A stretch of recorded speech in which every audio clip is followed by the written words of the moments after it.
जय हिंद बच्चों। तो स्वागत है आपका एनडीए सीडीएस के इस मॉडल पेपर में। और मेजर कल सी क्लासेस जैसा कि आप देख सकते हैं कि लगातार सफलता के अंबार लगाता है। और वैसे इसी क्रम में 2023 में अगर आप देखेंगे तो सितंबर के एग्जाम में ये जो सिलेक्टेड बच्चे हैं, जो सिलेक्शन हुआ है, यहाँ के फाउंडेशन बैच के बच्चे भी सिलेक्ट हो गए हैं प्रॉपरली, जिनका अभी 12th भी कंप्लीट नहीं हुआ है, जिनको अभी बोर्ड का एग्जाम देना है। तो लगातार सफलता देते हुए इसी सीक्वेंस में हमारा टारगेट अब अगला है, जो कि 21 अप्रैल को होने वाला है आपका एग्जाम। उसके लिए फिजिक्स के मॉडल पेपर को मैं लेकर के आया हूं आपके सामने। इसमें 25 क्वेश्चंस आते हैं जीएटी के पोर्शन में, आप सबको पता होगा 100 नंबर के। तो ये 100 नंबर कहीं ना कहीं आपके लिए बहुत ही मायने रखते हैं और बहुत डिसाइडिंग फैक्टर हो जाते हैं, बहुत बड़ा डिसाइडिंग फैक्टर हो जाता है। चलिए फटाफट मेरे साथ आप क्वेश्चन को अटेम्प्ट करिएगा। जो भी क्वेश्चन आप करते हैं, और ये पेपर को मैंने इस तरह डिजाइन किया है कि आपको ऐसा लगेगा कि आप रियल एग्जाम दे रहे हैं, तो प्लीज कॉपी पेन लेकर के बैठ जाइए। मेरे क्वेश्चन अटेम्प्ट करने के पहले इसको पॉज करके खुद अटेम्प्ट कर लीजिएगा। क्वेश्चन इंग्लिश हिंदी दोनों में मैं लेकर के आया हूं आपके लिए। चलिए फिर शुरू करते हैं।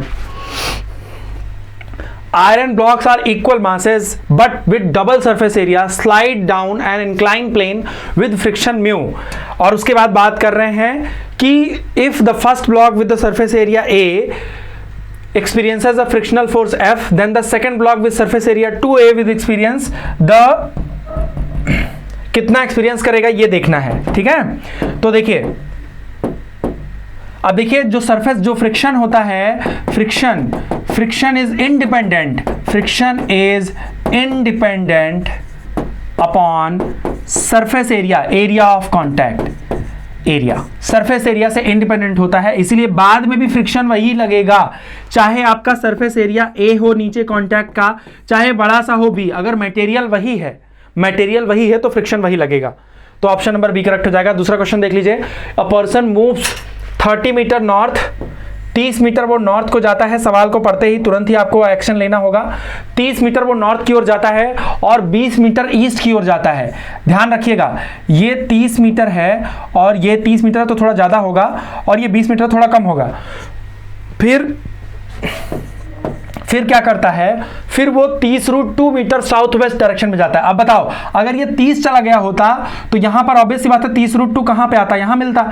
लेकिन अब वो 30√2 आया है तो डेफिनेटली इसके उससे बड़ा है, तो यहां कहीं पहुंचा होगा 30√2 डिस्टेंस पे। अब ये बताओ, अगर इसको दिस डिस्टेंस को 30√2 होना है तो ये बताओ, ये नॉर्थ है, ये ईस्ट है, इधर ऑब्वियस सी बात है वेस्ट है, और इधर ऑब्वियस सी बात है क्या है, साउथ है। उसकी इनिशियल पोजीशन यहाँ है और फाइनल पोजीशन यहाँ पर है। तो ये बताओ, जब वो यहाँ गया है तो ऐसा नहीं लगता आपको कि यहाँ पर ये जो 30 मीटर दिया हुआ है, अगर आप इसको 20 मीटर से 10 मीटर इधर थोड़ा बढ़ाएंगे इधर, तो अगर आप इसको फिर मिलाते हैं तो ये तो है 30 ही। अब यहाँ पर ये 20 है और ये कितना आपने मिलाया है 10 मीटर। तो आप गैस वर्क से ये बता सकते हैं कि ये 10 और ये 20 यानी कि पूरा ये 30 है और ये पूरा 30 है, इसलिए ये 30√2 है। मतलब ये दूरी कितनी है 10, तो ये भी कितनी होगी 10 मीटर। और 10 मीटर किस डायरेक्शन में गया अपनी इनिशियल पोजीशन से, वेस्ट की ओर, तो 10 मीटर पश्चिम की ओर, यानी कि 10 metre along west. This is the answer. चलिए आगे बढ़ते हैं। The mechanical equivalent of heat. Mechanical equivalent of heat, इसको इंट्रोडक्शन की जरूरत नहीं है, आप जानते हैं मैकेनिकल इक्विवेलेंट ऑफ हीट को, ये बिल्कुल डायमेंशनलेस होता है, इसका कोई डायमेंशन नहीं होता। चलिए आगे बढ़ते हैं। What determines the nature of path followed by the particle. What determines the nature of path followed by the particle? Particle की वेलोसिटी भी डिसाइड करती है और एक्सेलरेशन भी डिसाइड करता है। तो ये दोनों चीजें आपको बोलनी पड़ेगी यहाँ पर कि B and C both decided. ठीक है, B and C both decide. तो कण द्वारा किए गए पथ की प्रकृति में किसके द्वारा की जाती है, B और C हो जाएगा। इसके बाद देखते हैं the relation between the time of flight of a projectile. अब देखिए, एक प्रोजेक्टाइल है और उस पूरे प्रोजेक्टाइल का टाइम ऑफ फ्लाइट दिया हुआ है कितना, TF। The time to reach the maximum height is TM। अब देखिए, मैक्सिमम हाइट है H और यहां तक पहुंचने का टाइम कितना है, TM। तो ये बताओ, जितना समय इधर लगता है उतना ही समय यहां लगता है। इसका मतलब T फाइनल बराबर TF बराबर कितना हो जाएगा, फुल बराबर T middle plus T middle तो यहाँ पर कितना हो जाएगा 2t मिडल, तो TF बराबर कितना हो जाएगा 2t मिडल, TF बराबर कितना हो जाएगा 2t मिडल। एकदम बिल्कुल सही, यही आंसर आपका करेक्ट हो जाएगा। आप सब लोग इंडिया का एग्जाम दिए हैं, अगर देखे होंगे पेपर तो उसमें आपको पता होगा कि कैसा क्वेश्चन पूछा जाता है, तो आपको स्तर पता चल जाएगा, यही लेवल रहता है। अब देखो ग्राफ का क्वेश्चन आ जाता है, एक दो क्वेश्चन आ जाता है, जैसे लास्ट टाइम एक क्वेश्चन आया था ग्राफ का, तो यहाँ पर V और S के बीच का ग्राफ पूछ रहे हैं। सिंपल सी बात है, न्यूटन का थर्ड लॉ आप जानते हैं, v स्क्वायर बराबर थर्ड इक्वेशन जानते हैं, u स्क्वायर प्लस 2as। अगर ऐसा है तो u अगर 0 है तो v स्क्वायर प्रोपोर्शनल s होता है। अगर एक तरफ स्क्वायर है और एक तरफ पावर 1 है, क्योंकि हर जगह पर ओरिजिन से शुरू हो रहा है ग्राफ, तो यहां पर देखिए ये तो कतई नहीं हो सकता। यहां पर डिस्प्लेसमेंट बढ़ रहा है तो वेलोसिटी घटती चली जा रही है, पहले बढ़ करके फिर घटती चली जा रही है। तो ऐसा कोई इस तरह का रूल नहीं है। आपको ये समझना है कि कांस्टेंट एक्सेलरेशन से अगर जा रहा है तो यहां पर कंडीशन ये बनती है कि जिसकी पावर 1 होती है उसकी तरफ पैराबोला का फेस होता है। मतलब इस तरह का ग्राफ आपका सही होगा, ऑप्शन नंबर डी करेक्ट हो जाएगा। Angle between A and B बहुत ट्रेडिशनल सा क्वेश्चन है, मैथ में भी पूछा जा सकता है। कॉस थीटा बराबर आप जानते हैं कितना होता है, A dot B upon A B होता है। ऑब्वियस सी बात है, ए डॉट बी अगर आप करेंगे तो कितना होगा 1 का, ये 2 से करेंगे कितना हो जाएगा 2, और यहाँ पर -5 का -10 से करेंगे कितना हो जाएगा +50, 10 × 50 डिवाइडेड बाई ए बी कितना होगा, ए का मैग्नीट्यूड कितना हो जाएगा 1 का स्क्वायर प्लस 5 का स्क्वायर का अंडर रूट, और दूसरा हो जाएगा 2 का स्क्वायर प्लस 10 का स्क्वायर का अंडर रूट। अच्छा, ये सब करने के बजाय बच्चों एक चीज ध्यान रख सकते हो, दोनों के बीच का एंगल 0 आ जाएगा वैसे भी, क्योंकि अगर आप देखिए b की वैल्यू अगर देखा जाए तो b की वैल्यू जो b की वैल्यू है, अगर 2 से गुणा कर दें आप a में तो यही आ जाएगा। तो ये इसका मतलब b जो है वो पैरेलल है a के, कुछ और करने की आपको जरूरत ही नहीं है, 0 आ जाएगा answer. b is parallel to a, सीधा वहां से आ जाएगा। What fraction of total energy, kinetic energy of rolling ring is translational? पूछ रहे हैं लुढ़कते हुए छल्ले की कुल गतिज ऊर्जा का कितना अंश रेखीय होगा।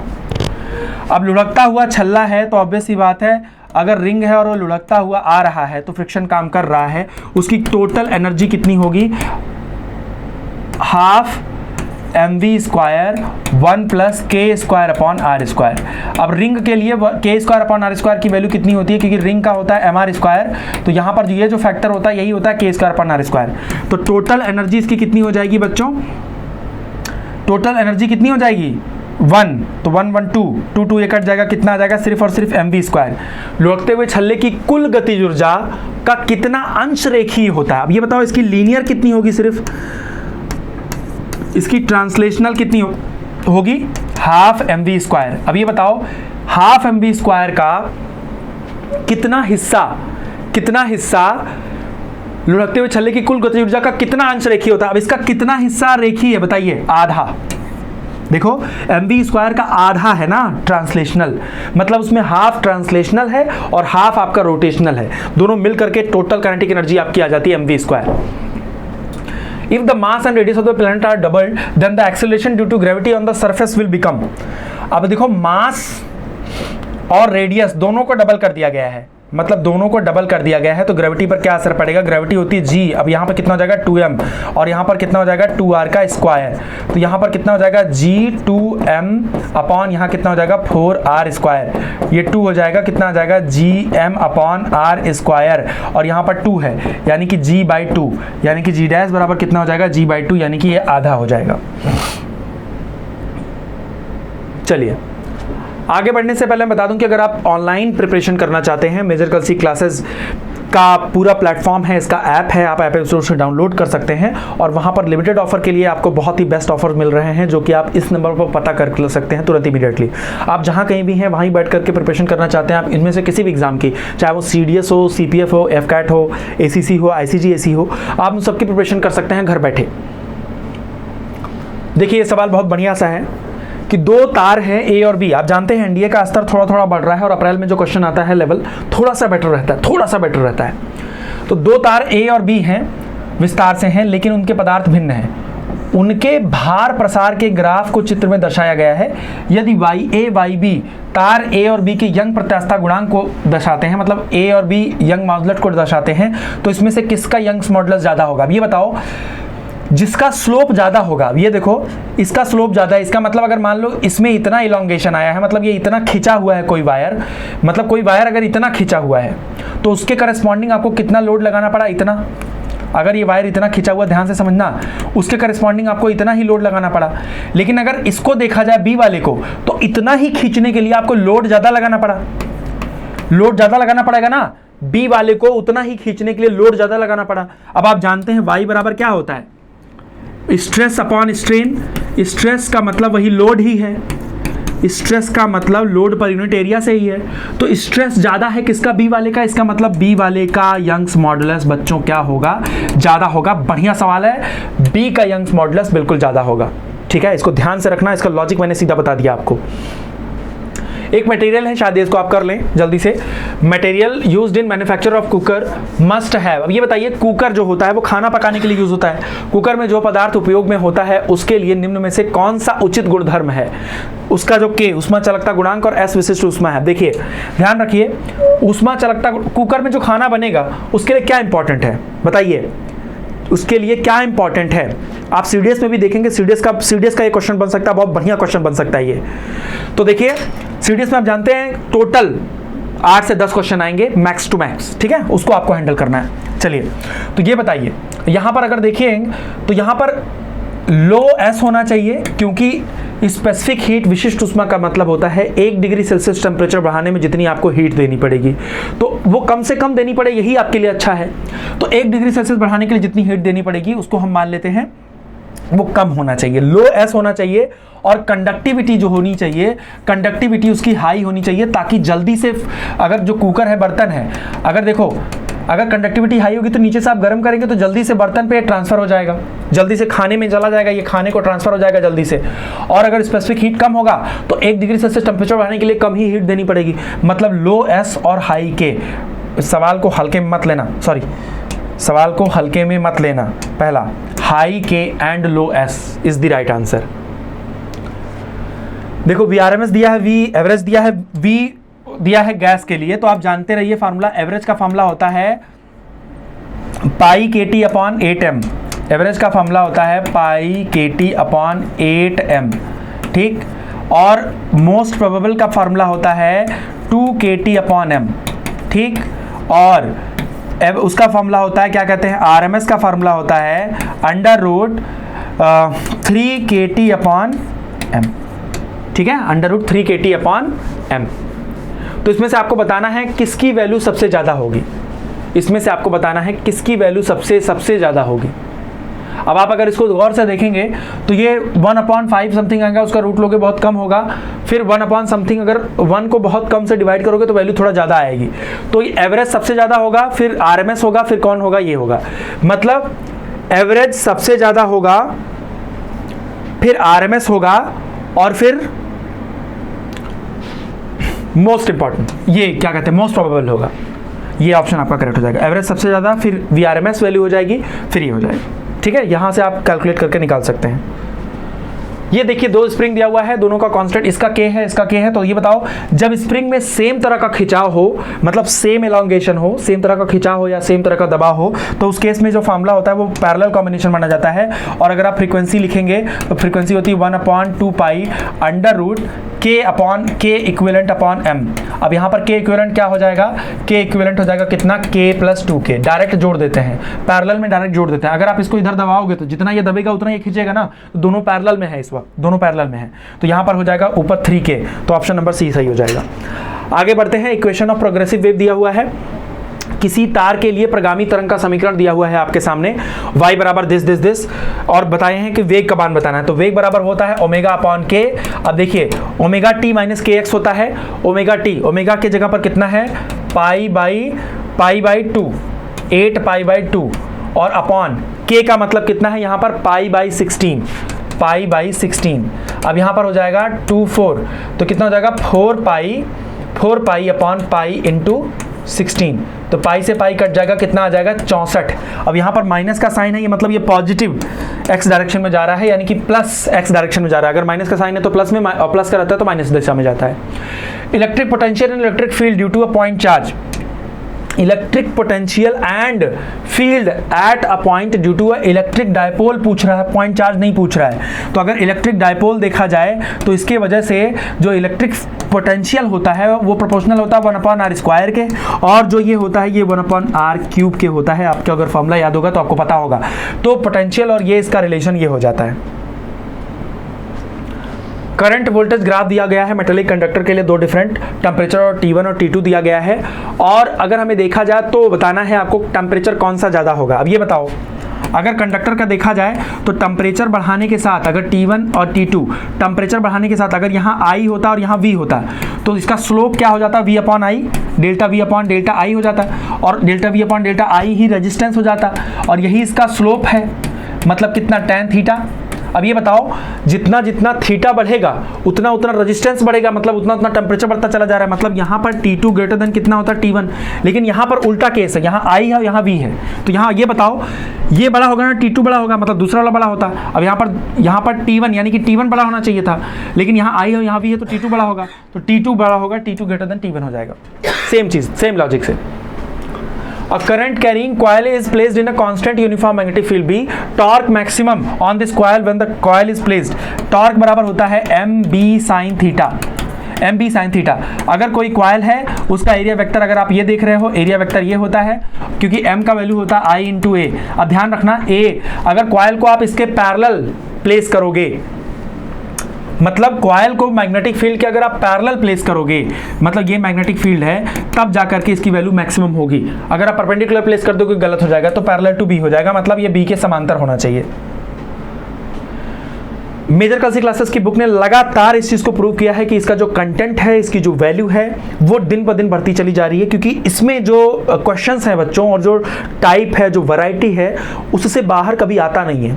तो मेजर कल्सी क्लासेस की किताब आपके लिए सबसे बेस्ट ऑप्शन साबित हो सकती है। एनडीए और सीडीएस, सीएपीएफ, किसी भी एग्जाम के प्रिपरेशन आप कर रहे हैं, एफकैट का भी कर रहे हैं, तो मेजर कल्सी क्लासेस की बुक आप जरूर ऑर्डर कर लीजिए, उसमें सारा कंटेंट आपको मिल जाएगा। और अभी 25% डिस्काउंट पे चल रहा है, आज ही ऑर्डर कर लीजिए फटाफट इसको। Magnetic susceptibility of the following, negative for diamagnetic, पहले ही सही आंसर मिल गया, तो आगे बढ़ने की जरूरत नहीं। प्रतिचुंबकीय के लिए ऋणात्मक होता, सही तो बात है। कौन, किसकी बात हो रही है, ये इसकी बात हो रही है, I/H, मैग्नेटिक ससेप्टिबिलिटी, I/H, मतलब आपने किसी मटेरियल पर कितना मैग्नेटिक फील्ड अप्लाई किया और उसके वजह से वो कितना मैग्नेट बना। ये अगर अपोजिट डायरेक्शन में बनता है तो प्रतिचुंबकीय पदार्थ का साइन होता है वो। Current in an inductance of 1 millihenry is reduced from 5 ampere to 0 in 1 millisecond। अब देखिए 1 मिलीसेकंड में यहाँ से यहाँ तक 0 हो जाता है। EMF induced in voltage, EMF बताना तो कितना हो जाएगा, -L डेल्टा I/ΔT।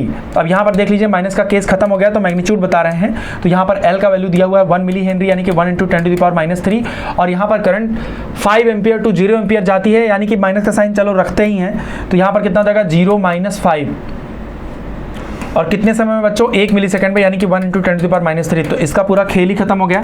तो यहाँ पर E की वैल्यू कितनी आ जाएगी, सिर्फ और सिर्फ -5 कितना हो जाएगा, 5 हो जाएगा, 5 वोल्ट हो जाएगा, आपका आंसर सही हो जाएगा।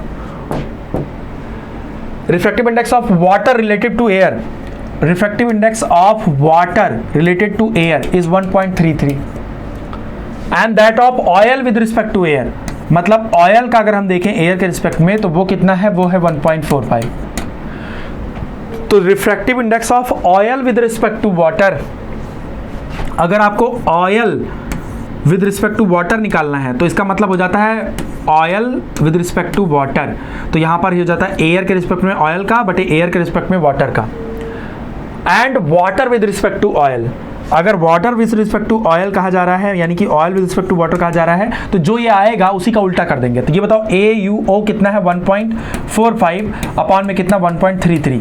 तो ये जब डिवाइड करेंगे आप तो लगभग 1.09 के आसपास आएगा, और जब यहाँ पर इसका उल्टा कर देंगे 1.33 अपॉन 1.4945 करेंगे तो ऑब्वियस सी बात है 1 से कम आएगा, तो ये लगभग आएगा 0.91। आप सॉल्व करके देख लीजिएगा, बी ऑप्शन इसमें करेक्ट हो जाएगा, 0.91 आएगा, और ये कितना आ जाएगा 1.09।